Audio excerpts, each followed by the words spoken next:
నేను ముందు కింది నుంచి స్టార్ట్ అయితే స్టేట్ చేసుకుంటే సో కన్ఫ్యూజన్ ఏమీ లేదు, క్లియర్.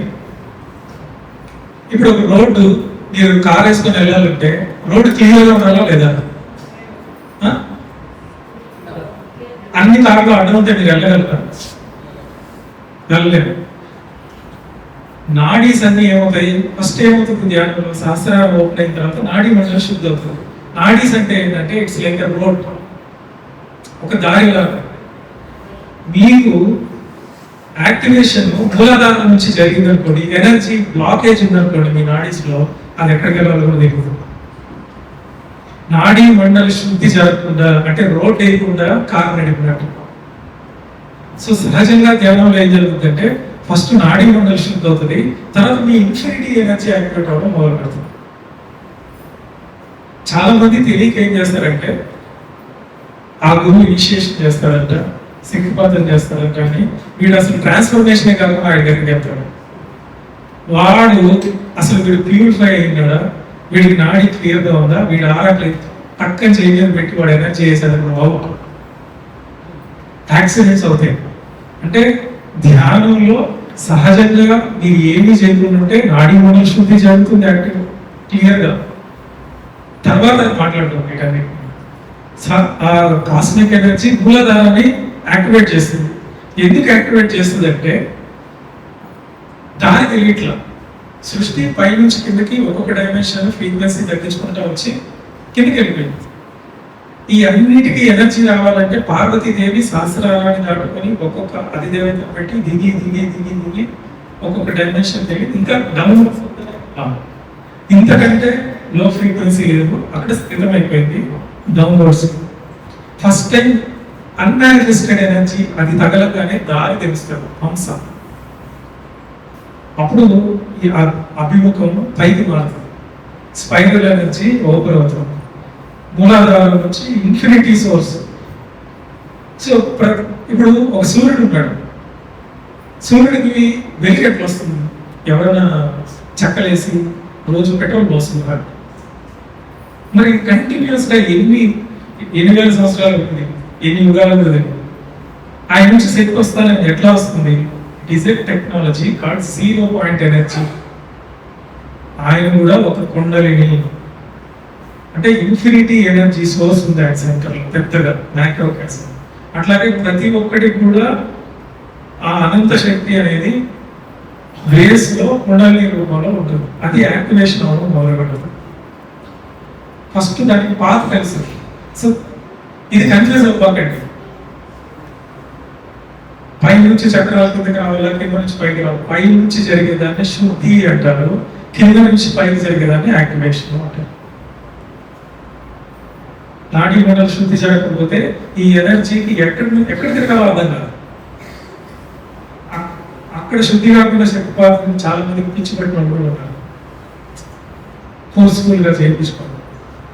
ధ్యానం అట్లా జరగదు, సహజంగా చేసేవాళ్ళు. ఓకే, ఫోన్ షేప్ వ్యవహరిస్తారు సార్. మీరు కాస్మిక్ ఎనర్జీ షేప్ వస్తుంది, తర్వాత ఎనర్జీ సర్క్యులేట్ ఆ షేప్ సో సృష్టిని అర్థం చేసుకోవాలి అని చెప్పి చాలా మంది ఋషులు ఇది ఎట్లా వర్క్ అవుతుంది అని చెప్పి చాలా కోన్ షేప్ కదా, it is called golden ratio. 5 అంటారు. సృష్టి ఎక్కడ మొదలైంది అని చెప్పి వేదాలు ఎక్కడి నుంచి స్టార్ట్ చేసాయంటే శూన్యము అని చెప్పారు, దాన్ని వాయిడ్ అంటారు. అది శూన్యం అంటే శూన్యం కాదు, దాంట్లో ఫస్ట్ ఒక బిందువు ఉంటుందండి. ఏమింటుంది ఆ బిందువు? ఏమంటారు?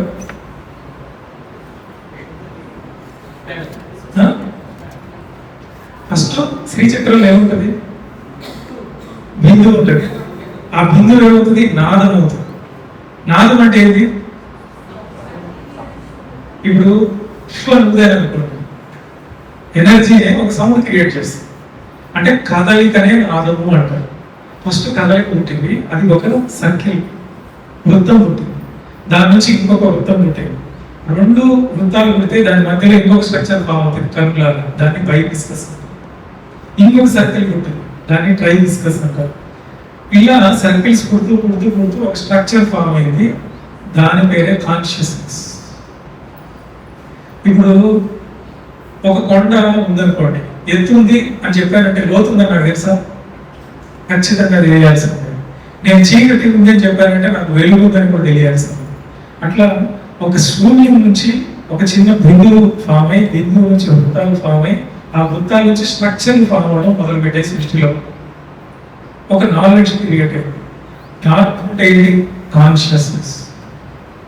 కాన్షియస్నెస్ ముందు ఎట్లా ఉంది? అది శూన్యం లాగా ఉంది. శూన్యం నుంచి స్ట్రక్చర్ క్రియేట్ అయినప్పుడు ఇప్పుడు నేను ఏదైనా నేర్చుకున్నాను అనుకోండి, దాన్ని మల్టిప్లై చేయడానికి ట్రై చేస్తాను. అట్లాగే హైయెస్ట్ ఫార్మేషన్ ఆఫ్ యూనివర్స్ శ్రీచక్రం. ఇంకా దానికంటే స్ట్రక్చర్ కావట్లేదు. అప్పుడు రెండో రూల్ పెట్టుకుందాం, ఈ శ్రీచక్రాన్ని డబుల్ చేయాలి. దీన్నే బైనరీ కోడ్ అంటాం. ఒక శ్రీచక్రం నుంచి ఇంకొకటి పుట్టింది, ఇంకొకటి పుట్టింది, పూర్ణమిదం పూర్ణమిదం పూర్ణముచ్యతే. అట్లా రెండో రూల్ పెట్టుకుంటాం. అంతా శక్తే. సృష్టి చేయాలంటే ఇంకొకటి దానికి జన్మనియాల్సింది. దీనివల్లే ఎవడు జ్ఞానం అనుభవం అవుతుందో, ఎవడు యోగ అవుతాడో వాడికి చెప్పి తీరాల్సిందే. ఇది సృష్టి నియమం.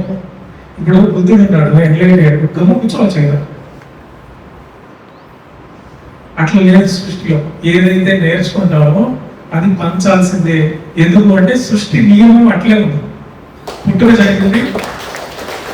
ఇప్పుడు మీ బాడీ 120 రోజులకి బ్లడ్ సెల్స్ చచ్చిపోతాయి, ప్రతి 7 రోజులకి స్కిన్ సెల్స్ చచ్చిపోతాయి. కానీ నీకు ఏ డెఫిషియెంట్ అనేది తెలియట్లేదు. అది చచ్చిపోయే ముందు ఇంకొక 4 పుట్టించి చచ్చిపోతుంది. అది చనిపోవట్లా, పెంచుతుంది. అట్లా సృష్టి కూడా ఎవర్ ఎక్స్పాండింగ్. దీనికి ఒక స్టోరీ, ఇప్పుడు స్టోరీ. నారదుడు బ్రహ్మను అడుగుతాడట, సృష్టి ఎక్కడ దాకుందో చూసి వస్తాను. చూసినప్పుడు ప్యాకేజ్ అన్ని అక్కడ పోతే ఇంకొక నారదుడు వచ్చాడు. నువ్వు మా నాన్న బ్రహ్మ అన్నాడంట. ఈ ఇద్దరు నారదు ఆపోజిట్ గా ఇంకొక ఇద్దరు నారదులు వచ్చాడు. ఈ నలుగురు కలిసి మీరేమంటే మా నాన్న బ్రహ్మ అంటాడంటే మా నాన్న బ్రహ్మ ఎంతమంటున్నారు ఆ బ్రహ్మలని. ఈ నలుగురు మళ్ళీ పోతే ఇంకొక నలుగురు వచ్చాడు. అంటే సృష్టి బైనరీ కోడ్ మీద నడుస్తాము. ఈ సెకండ్ అంటే నెక్స్ట్ సెకండ్ కి 200 అయిపోయింది అవుతుంది కాబట్టి ఎవరెక్స్ అర్థమైందా?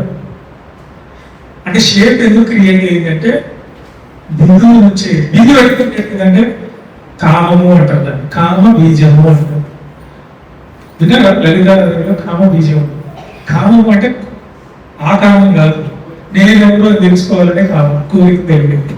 అది బిందువు రూపంలో వ్యక్తమైంది, స్ట్రక్చర్స్ ని క్రియేట్ చేసుకుంది. వీటిని ధర్మాలు అంటారు. ఇప్పుడు నీ ధర్మం ఉంటుందా? ఇది ఎంట్రన్స్, ఇది హాల్, ఇది కిచెన్. కరెక్ట్ ఏ ధర్మమో లేదు. అది భగవంతుడు నిరాకారుడు, నిర్గుణుడు, ఆది ఎక్కువాడు అంతా ఉన్నాడు. కానీ సృష్టించిన తర్వాత ధర్మాలు పెట్టాడు. ఎందుకంటే నేను ఇల్లు పెట్టేసి ఎంట్రన్స్ కిచెన్ లేదు అంటే కుదరదు, నడవదు. క్రియేషన్ కి ధర్మాలు ఉంటాయి, క్రియేటర్ లేవు. అజ్ఞానికి అన్ని కర్మకాండలు ఉంటాయి, జ్ఞానం లేవు.